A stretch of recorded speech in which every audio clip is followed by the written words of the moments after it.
Hello and welcome to Through the Bible with Les Feldick. An Oklahoma rancher and farmer, Les Feldick has been teaching homestyle Bible classes for 20 years in Iowa, Oklahoma, and Texas. Les Feldick's unique style of Bible teaching has made the books of the Bible come to life. When Les is teaching, it's so interesting that people say time just seems to fly by. And now, here is Les Feldick. And again, it's good to have every one of you back, although we're not many today. And as we mentioned a couple weeks ago, this is our 33rd taping session, and this is the first time that Oklahoma weather didn't exactly cooperate with us. So we're few in number, but quality means more than quantity. So we're just glad that folks showed up. And for those of you out in television, we always like to remind you that we're just an informal group, and all of our programs are available on videotapes if you'll call or write, and we'll give you information on them. Also, we always like to invite those in the Tulsa area to come in for these taping sessions. And if you'll either just call the station and find out the day of the time, or call us. I also usually answer the phone. Call us on our 800 number. That, of course, is for those of you in Oklahoma. For those of you in the other places around the country, well, you'll just have to wait until we can set up a seminar, and we'd like to come out and someday meet many of our listening audience in person, if that's possible. All right, now, again, we want to get back to where we left off, here in the horsemen of the apocalypse in Revelation Chapter 6. And just again, for a quick review, first we have the appearance of the Antichrist, signs the 7-year treaty with Israel, gives them relative peace and safety. And then I feel you'll have that great invasion from the red horde from the north, which in turn will precipitate then a great demise in the food supply, which will trigger then the famine or the black horse of verse 5 and 6, as well as the pestilence. And remember, we showed you then in Matthew 24 that Jesus foretold that all these things were just the beginning of sorrows. These are the beginning days of the tribulation. It's going to be the most awful 7-year period in all of human history, and we'll be seeing that as Jesus spoke of it in Matthew 24. But for sake of time now, I'd like to have you come right on in Revelation chapter 6. We're going to take these seals. Remember, all of these horsemen were also seals. And we've got 4 of the seals off, and remember there were 7 on the scroll to begin with. And now when he'd opened verse 9, the 5th seal, John, in his visionary experience, of course, he saw unto the altar the souls of them who were slain for the word of God and for the testimony which they held. Now I have to feel that he's making reference to the tribulation martyrs. Now, at a future program, we're going to show that, yes, indeed, there will be multitudes of non-Jews who will have a salvation experience during all this turmoil, but they will not live very long to tell about it, because it's going to be a period of time when they will almost be martyred immediately. And so these are the ones I feel John sees now in a prophetic light, that all these who have been martyred for their faith will cry now, verse 10, How long, O Lord, holy and true, dost thou not judge and avenge our blood on them that dwell on the earth? And of course we know he's going to. And then verse 11, And white robes were given unto every one of them, that is, these who had been martyred for their faith. And it was said unto them that they should rest yet for a little season, until their fellow servants also and their brethren that should be killed as they were should be fulfilled. Now that's all part of the 5th seal. Now we come down to the 6th seal, and remember there's only 7 that are holding this scroll together. Now the 6th seal, and remember Christ is the one who is opening it in order to be able to read that mortgage, so to speak, and pay it off. Now remember, we're going back to that scroll that was in Revelation chapter 5. Now verse 12, And I beheld, and when he had opened the 6th seal, lo, there was a great earthquake. Now remember in Matthew 24, that was one of the things that Jesus mentioned, that there would be famine and pestilences and earthquakes in diverse places. Now we're already seeing a tremendous increase in earthquake activity. I think you're all aware of that. It's up in the thousands of % increase in the last 20 or 30 years. And there are so many earthquakes taking place on the planet every day that the media doesn't even bother to report them. I think one day last week I read in one of the daily papers that there were, I think, 3 or 4 earthquakes, not huge, but something like 4.6 and 5 on the Richter scale. And in various places. There was one in China, and I think there was one up in southern Russia and one in Iran. But they're taking place every day. And this is contrary to history. It hasn't been that way. But here we come now in verse 12, and we're approaching now the midpoint of this 7 years. We're about at the end of 3.5 years as we get to the 6th seal. And lo, there was a great earthquake. And the sun became black as sackcloth of hair, and the moon became as blood. Now, all you have to do is know the circumstances. We know that when there's tremendous earthquakes, there's more than likely volcanic eruptions as well. And as we know from the past, volcanoes can literally spew out so much dust into the atmosphere that the sun indeed can almost be blocked out and so forth. So I think that's all we have here. It isn't that God all of a sudden is going to blacken the sun per se, but as a result of these activities on the planet, the sun will become almost like we've already seen it at times, just like a little red glow. And the moon became as blood, again because of all the pollution that has been blown into the atmosphere. Then verse 13. Remember that this is God dealing primarily with the nation of Israel, as we showed in our closing remarks. Jeremiah said is the time of Jacob's trouble. And as I've pointed out over the years, and for those of you who have been following now from Genesis on, that whenever God was dealing with Israel in the land, the supernatural was commonplace. Remember that? Beginning when Moses went into Egypt. The plagues, they were supernatural events under God's control. The opening of the Red Sea, supernatural. And the life of Samson and his escapades, supernatural. And the appearance of the angelic hosts at Christ's birth, supernatural. The opening of the prison when Peter was in prison by the use of an earthquake, what was it? Supernatural. And so this is what I'm talking about, that when God is dealing with the nation of Israel, as he will be now in these 7 years, we're dealing with the supernatural almost every day. Things that are beyond the ordinary. And so now in verse 13, we even have cosmic disturbances, where the stars of heaven fell unto the earth, even as a fig tree casteth her untimely figs when she is shaken of a mighty wind. And heaven departs as a scroll when it is rolled together, and every mountain and island were moved out of their place. In other words, tremendous earthquake activity. And this is only in the first half. The second half is going to be far worse. Verse 15. Now even the rulers, the men in high places, are getting shook. And the kings of the earth, and the great men, and the rich men, and the chief captains, and the mighty men, and every bondman, free men, hid themselves in the dens and in the rocks of the mountains, and they actually plead for death. And they cry, fall on us, and hide us from the face of him that sitteth on the throne, and from the wrath of the Lamb. Now you see, for the last 1900 and some years, mankind has not seen the wrath of God. Now we know there's been a lot of calamity. We know there's been all kinds of already earthquake activities and wars and famine and so forth, but that has never been the wrath of God.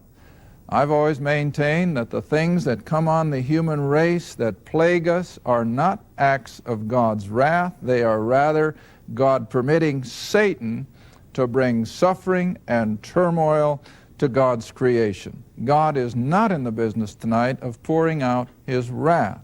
He's a God of grace tonight. His grace, Paul says in Romans chapter 5, that where sin abounded, what's always greater? His grace abounds even more. But see, grace is ended now. That has ended with the outcalling of the church back there at the before the tribulation began. But now you see we're seeing the wrath of the Lamb being poured out. Verse 17, and it's repeated twice in 2 verses. For the great day of his wrath is come, and who shall be able to stand? Now, I won't take time to go back and look at it, but do you remember Psalms chapter 2? We've used it so often coming up through the Old Testament that after mankind, Jew and Gentile, have rejected the king, and they're going to go into a period of perplexity and derision, and that's where the world is tonight. They don't know which way to turn. And then what does the next verse say in Psalms chapter 2? And then he shall pour out upon them his vexation and his wrath. See, it's no longer the age of grace. All right, now all these events then take us up to the midpoint of this 7 years. We've had the appearance of the Antichrist. We've had the permission, if I may use that word, for Israel to go back into temple worship. She's going to go back under the law, you might say.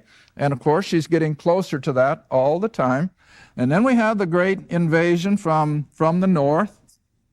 And I should have made a comment on that I didn't have time.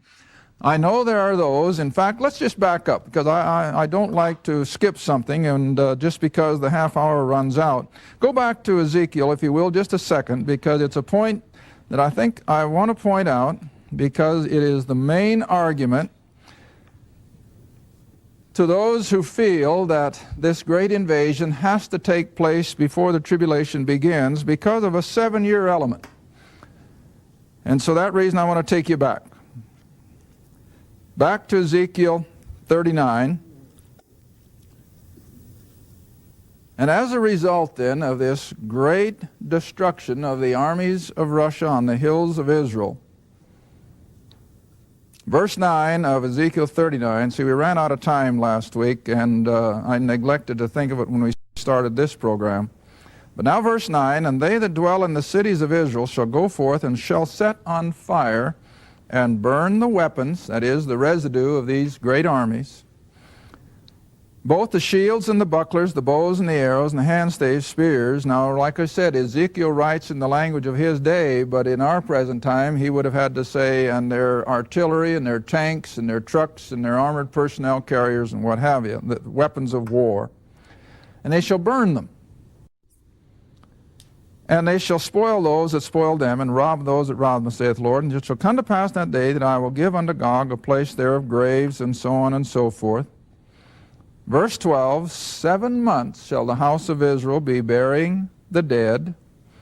And then when you finally come down to verse, oh, no, I'm not seeing it. It's going to take a period of 7 years. Was that in verse 9? Yeah. And they shall set fire and burn the weapons, both the shields and the bucklers, the bows and the arrows, and the handstave, and they shall burn them with fire 7 years. Now people say, well, now, this can't take place inside the 7 years, because that doesn't give enough time to finish it. But now here's my argument, and that's all it is. All the way through chronology of Scripture, and this really threw a curve at people for a long time, the Bible always ascribes a whole year to anything that covers a part of a year. In other words, if it's said that a king ruled 10 years, or if a king ruled 10 years and 1 month, the Bible would say he ruled 11 years. And so if we take that rule of thumb into effect here, if this great invasion would take place, say, in the 10th month, after the Antichrist has signed that treaty, and there's still 2 months left in that first 12 months, then the Bible could refer to it as a full year. And so this is exactly how I like to look at that. Shortly after the Antichrist has signed this treaty, within, I think, the first 12 months, we'll have this great invasion, this destruction of the northern armies, and then they still have, in biblical chronology, 7 years to still burn the weapons. Now I got to make another comment on that burning. It may be out of date, but again, you never know. Way back in the late 60s, when we were still living in Iowa, I remember that there was a news item in the Des Moines Register, which was the paper of choice at that time, that a Dutch scientist had perfected some sort of a process where he could actually make wood a better armor than steel. Now think about that for a minute. It's almost unbelievable.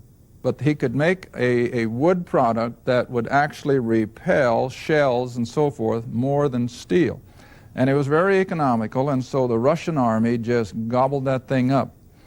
And I remember when I first read it, I took it with a grain of salt, because, you know, like Iris always says, people can write anything. They can just say anything.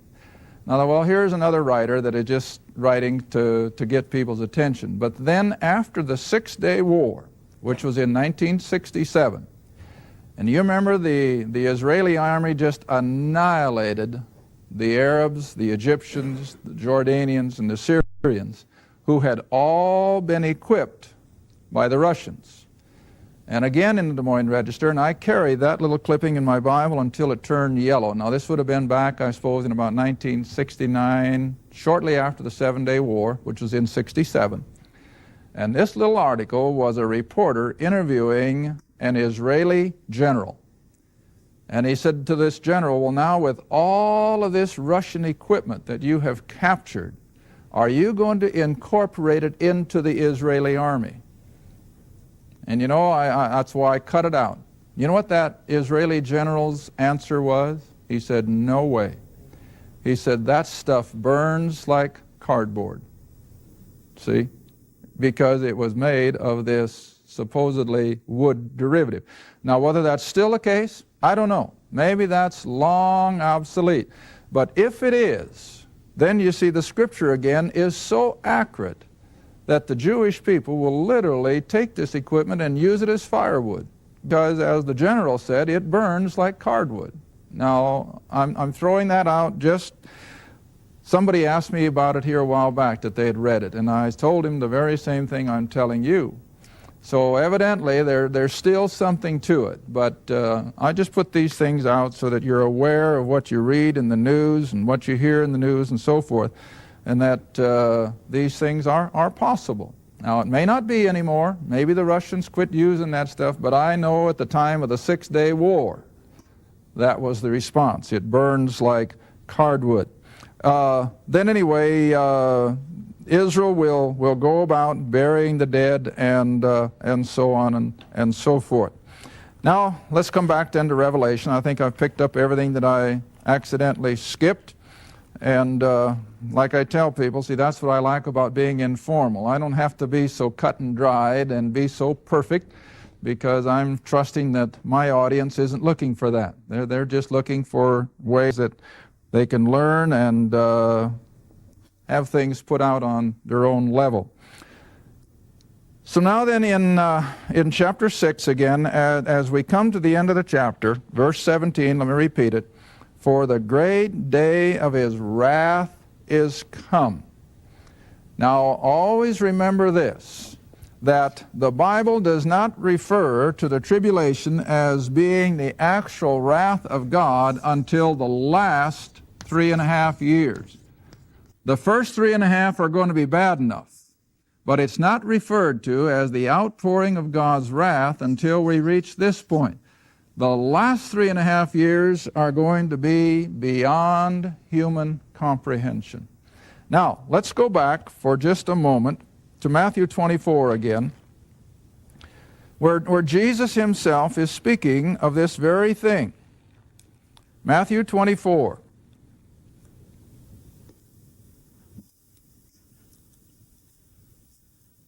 Come back to where we left off in verse 8. All these things that are taking place, the appearance of the Antichrist, the great invasion, the tremendous loss of life, 1/4 of the world, and all the attending pestilence and famine. Remember, he called in verse 8 the beginning of sorrows. It's not the wrath of God yet. Now verse 9. Then, that is in this first half, They shall deliver you up to be afflicted. And remember, that's why I took you back to Jeremiah 30. It is the time of Jacob's trouble. This is predominantly God dealing with the nation of Israel, although it will be worldwide. And they shall kill you, and you shall be hated of all nations. Now we see that that is already coming on the scene, where the hatred of the Jew is already bubbling to the surface. It's going to keep increasing. You shall be hated of all nations for my name's sake. Verse 10, many shall be offended and shall betray one another and shall hate one another. Now this is Jesus himself speaking, see? And many false prophets shall rise and shall deceive many. Verse 12, and because iniquity shall abound. Now you want to remember, the church is gone. And see, today, the church is really the only brake on wickedness across the world. It's the Christian influence that still holds things in check. It's gone. And so it'll be just like lifting a great dam out of the river, and you have that reservoir suddenly just washing down that riverbed, taking everything in its wake. I think that's going to be the picture of iniquity and wickedness that will break loose as soon as the church is removed. I'm talking about the true church. All right? Verse 13.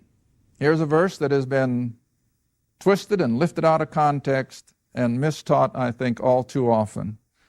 But he that shall endure unto the end, the same shall be saved. Now, we're not talking about salvation.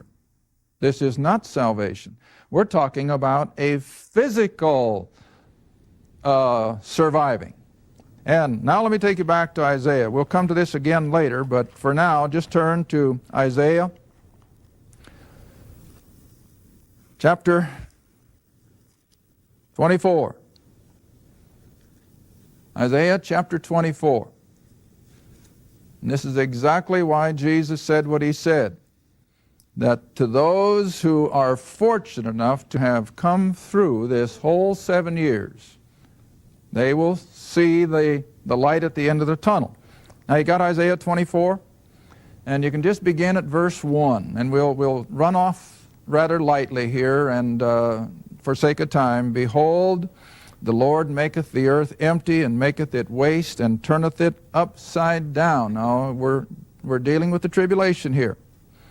And it shall be as with the people, so with the priest, and so on and so forth.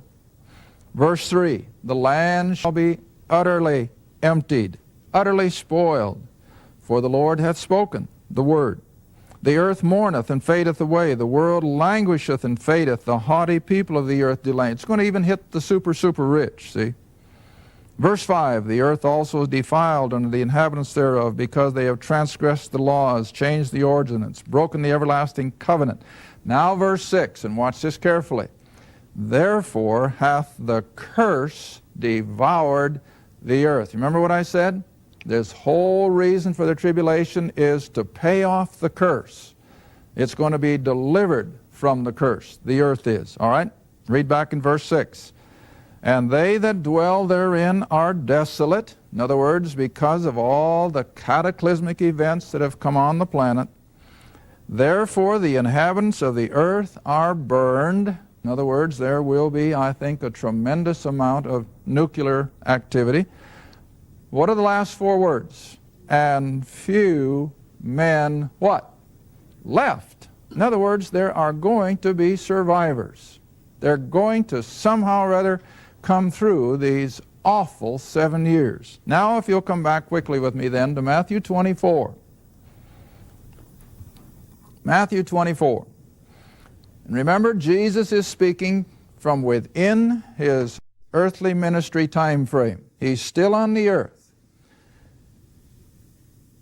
Reading verse 13 again, but he that shall endure to the end, the same shall be saved. They will survive.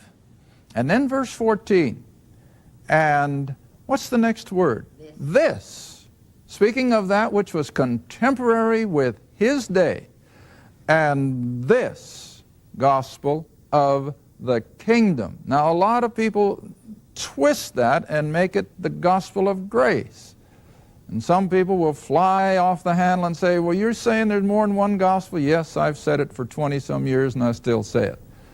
They didn't know the gospel of grace at this time. Christ hadn't died yet. He hadn't been raised from the dead yet. There could be no gospel as we know it. It hadn't been accomplished. But what gospel did they know? The King is coming.